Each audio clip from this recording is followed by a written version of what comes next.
2 weeks after I signed a $30 million contract with my future brother-in-law, my family sat me at a folding table beside the kitchen. My name is Vivian Park. I am 35, founder of Stratus Innovations in Seattle. I built my company from nothing. No family capital, no favors. Just long nights, burned coffee, and a stubborn refusal to quit. I thought my sister's wedding might finally change how they saw me. I was wrong. The Whitmore estate looked like something lifted from a luxury magazine. Manicured lawns stretched toward marble fountains. Soft string lights glowed as if the sun itself had been curated. Guests floated past in linen suits and silk dresses, champagne flutes catching the light. From the outside, it was perfection. Inside my chest, something felt tight. I arrived with Caleb Reyes, my +1, his hand warm and steady at the small of my back. He leaned in and murmured that the place felt unreal. I smiled because smiling had always been my role. The agreeable daughter, the low-maintenance sister, the one who never needed too much. My parents spotted us near the bar. My mother's eyes flicked over my emerald dress like she was assessing furniture. My father nodded, already half turned toward a conversation with Graham Whitmore. When Graham shook my hand, he looked me in the eye. "So you are the mind behind Stratus Innovations, boss," he said. "Impressive work." Before I could answer, my mother laughed lightly. "Vivian has always liked computers," she said, like she was talking about a childhood phase. I saw Graham pause. A question formed. Then my sister Samantha appeared, radiant, practiced, perfect. She hugged me with one arm.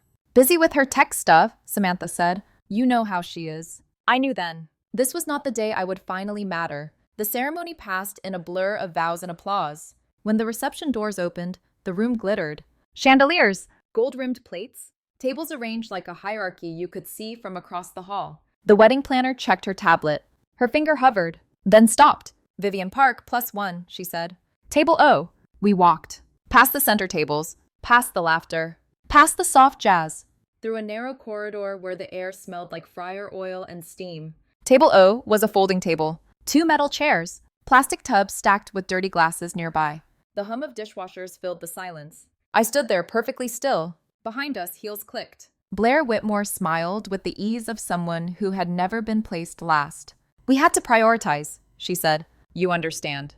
I looked past her. Samantha stood at the ledge of the ballroom, watching. She did not move. She did not speak. That was when something inside me fractured. Not loudly, cleanly. I excused myself and locked myself into a small bathroom off the hall. I did not scream. I did not sob. I stared at my reflection and felt 35 years of shrinking burn away. Enough.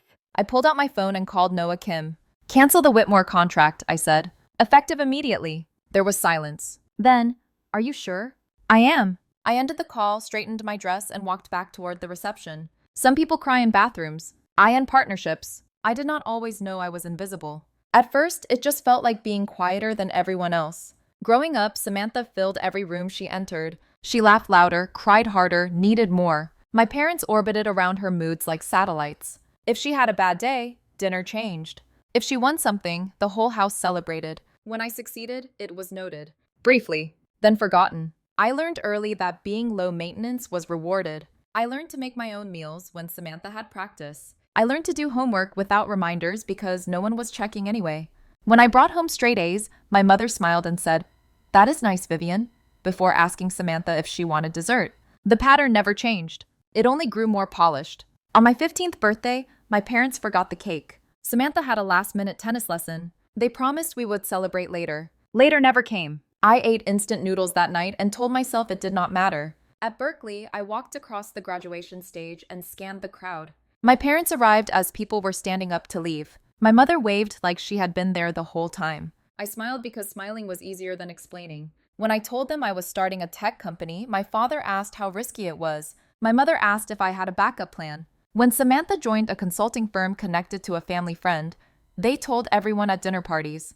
So I stopped sharing. I stopped expecting. I built Stratus Innovations quietly. I worked until my hands shook. I pitched to rooms where no one remembered my name. I slept on office couches. When the first funding round closed, I celebrated with a gas station sandwich alone in my car. It felt safer that way. Success could not be minimized if no one was invited to witness it. Years later, when Stratus finally took off, my parents began telling people I was doing well. They never asked what the company did. They never visited the office. They never met my team. Then Samantha got engaged. The invitation arrived like an afterthought.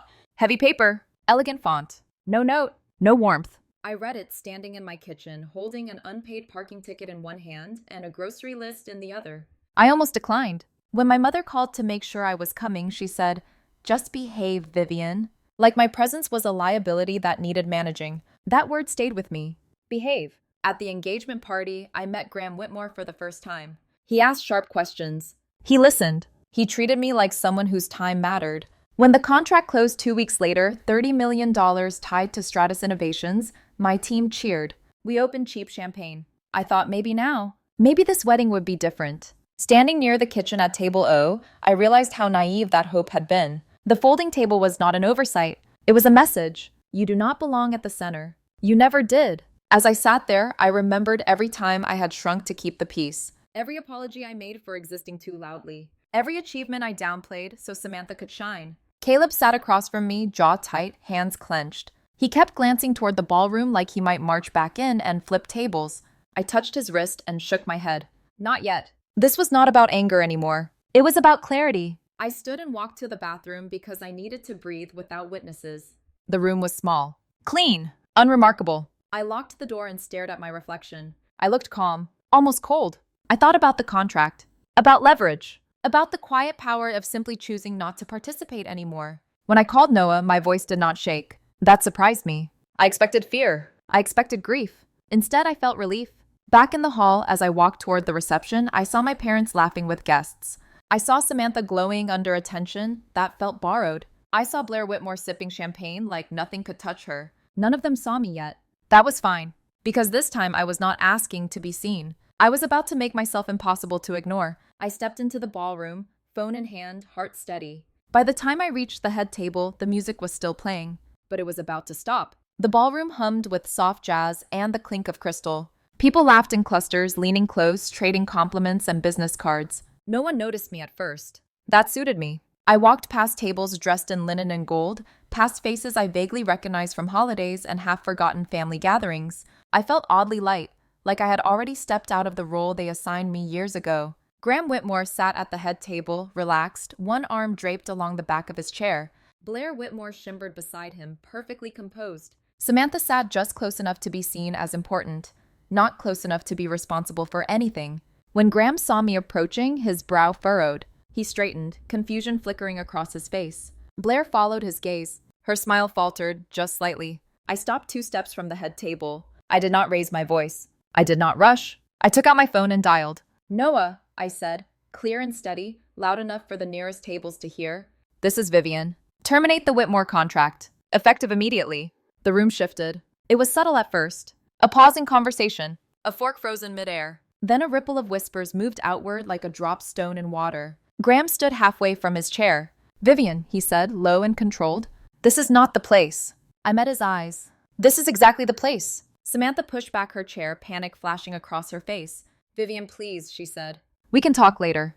I looked at her then. Really looked. At the sister who had always stood just far enough away to avoid choosing sides. "You had years to talk," I said. "You chose silence." Blair laughed sharply, the sound brittle. "This is highly inappropriate," she said. "You are making a scene." I glanced around. People were watching now. Investors, partners, family friends who had never learned my name. "I did not make a scene," I said. "You did, when you decided where I belonged." Graham exhaled slowly. "The contract benefits both of us," he said. "You are being emotional." That word landed like a match on dry ground. "Emotional would have been crying at the folding table," I replied. "This is business." From the corner of my eye, I saw 2 men stand. Michael Lee from Harbor Capital, Gerald Evans from Alpine Ventures. They exchanged a glance before approaching, curiosity sharpening their expressions. "Miss Park," Michael said carefully, "is this partnership fully dissolved?" "Yes," I said. "As of this moment." Gerald nodded slowly, eyes flicking to Graham. "Interesting timing." Blair opened her mouth, but no words came out. Samantha looked like she might be sick. I slipped my phone back into my purse. "I wish you a beautiful wedding," I said evenly. "I will not be staying for dessert." Then I turned and walked away. Behind me, the music faltered. Someone scrambled to adjust the playlist. The illusion cracked. Outside, the night air felt cool against my skin. Caleb was already there, waiting near the valet stand, eyes bright with something like pride. "That," he said quietly, "was legendary." I let out a breath I did not realize I had been holding. "I did not plan a speech," I said. "I just stopped protecting their comfort." He smiled. "That tends to change things." By the time we drove away, my phone was vibrating nonstop. Calls, messages, names I had not seen in years lighting up my screen. I did not answer any of them. Monday morning arrived like any other. Gray Seattle light filtered through my office windows. I sipped my Americano while Noah stood in my doorway, phone pressed to his ear, eyes wide. "They are calling everyone," he said when he hung up. "Legal, PR, even suppliers." "Good," I said. "Send the termination letter." He hesitated. "There will be fallout." "I know," I said. There already was. An hour later, my inbox filled with new messages. Not panic. Interest. Michael Lee wanted a meeting. Gerald Evans suggested lunch. Momentum shifted quietly but decisively. Then a text from Samantha appeared. "You ruined everything." I stared at the words for a long moment. Then I set the phone face down. Caleb leaned against my desk, coffee in hand. "Or," he said gently, "you saved yourself." For the first time in days, I smiled. I knew the next conversation with my family would not be easy. I knew there would be accusations, guilt, attempts to rewrite the story.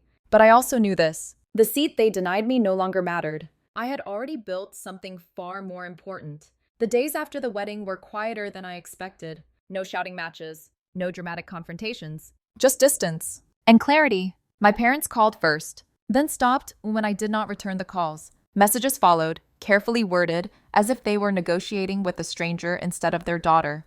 They wanted explanations, apologies, a way to smooth things over. I did not offer any of that. Samantha texted again 3 days later. She asked to meet, just the two of us. I agreed, not because I owed her anything, but because I was curious who she would be without an audience. We met at a small cafe on Capitol Hill. She arrived early, eyes tired, hands wrapped around a cooling cup of tea. When she saw me, she flinched like she expected anger. I did not give her that. "I was jealous," she said finally. "I always have been." I waited. "You built something real," she continued. "I married into something borrowed. It was easier to make you smaller than admit I felt behind." Her honesty surprised me. Not because it was deep, but because it was late. "I'm not carrying that anymore," I said. "Your insecurity, their expectations." "None of it." She nodded, swallowing hard. "Is there a way back?" I considered the question carefully. "There is a way forward," I said. "But it is not the same thing." We left it there. Back at work, Stratus Innovations surged. New partnerships formed. Old ones faded. The company grew stronger without the weight of compromise. I slept better. I laughed more. I stopped checking my phone during family gatherings because I stopped attending them altogether. One evening, Caleb and I sat on my balcony overlooking Lake Union, the city lights blinking like quiet affirmations. He asked if I felt guilty. "I felt guilty for years," I said. "For wanting more. For taking up space. For not being grateful enough for crumbs. And now? Now I feel free." Freedom did not come from the contract termination or the public moment at the wedding. Those were symptoms. The real shift happened in that small bathroom behind the kitchen when I finally chose myself without negotiation. I realized something important then. Family is not defined by proximity or shared last names. It is defined by respect, by protection, by the willingness to pull out a chair instead of pushing someone into the shadows. They never gave me a seat at their table, so I built my own. It is larger. It is sturdier.